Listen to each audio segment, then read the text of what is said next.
আজ আমরা শিলিগুড়ি থেকে বেরোচ্ছি, গন্তব্য বিন্দু। প্রায় 102 কিলোমিটার রাস্তা, কোনো তাড়া নেই, চুপচাপ যাই, পথে পথেই যা দেখা যায়। দিনের শেষে মাথাটা একটু হালকা করতেই এই রাস্তাগুলো। যেতে যেতে হঠাৎ রাস্তার মাঝে একটু দাঁড়ালাম, দেখলাম রাস্তার ধারে কয়েকটা মূর্তির সামনে মানুষজন পুজো দিচ্ছেন। বাইক আর গাড়ি দাঁড়িয়ে সবাই প্রণাম করছেন। মুহূর্তটা বেশ ভালো লাগলো, তাই ক্যাপচার করলাম। এই রাস্তা দিয়ে যাবার সময় আপনারাও একটু থামতে পারেন। তারপর আবার বাইক নিয়ে বেরিয়ে পড়লাম। চারপাশে জঙ্গল, ফাঁকা রাস্তা আর মাথার উপর আকাশ। এই দৃশ্যগুলো মনটাকে একদম হালকা করে দেয়। আজকের যাত্রাটা একটু লম্বা, প্রায় 102 কিলোমিটার শুধু রাস্তা। কিন্তু যদি রাস্তা ভালো লাগে তাহলে পথটাই আসল হয়ে দাঁড়ায়। গন্তব্য পরে।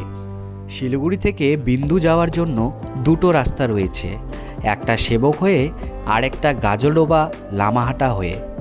আজ আমি এই রাস্তাটাই নিলাম।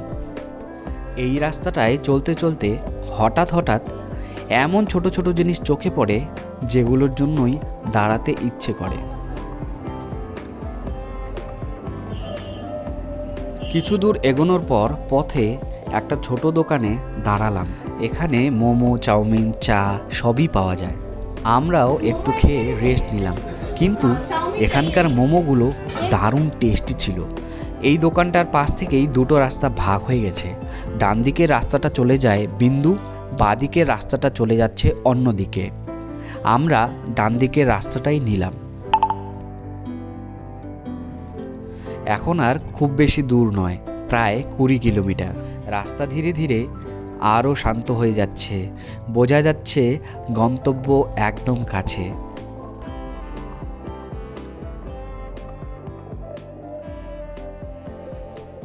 এখানে এসে প্রথমেই চোখে পড়ে এই ছোট্ট ছোট্ট দোকানগুলো। মানুষজন, কেনাকাটা সব মিলিয়ে যেন একটা আলাদা ভাইব। এই দোকানগুলোর মাঝখান দিয়েই আস্তে আস্তে বিন্দু ব্যারেজের দিকে যাওয়া যায়। এইটাই বিন্দুর ব্যারেজ।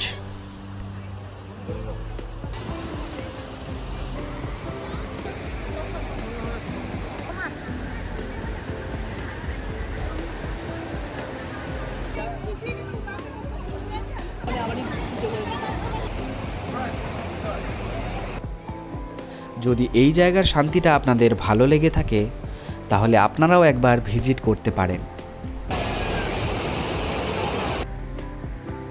আজকের মতো এখানেই শেষ, দেখা হবে পরের ভিডিওতে। ভালো লাগলে সাবস্ক্রাইব করে পাশে থাকবেন। সুস্থ থাকবেন, ভালো থাকবেন।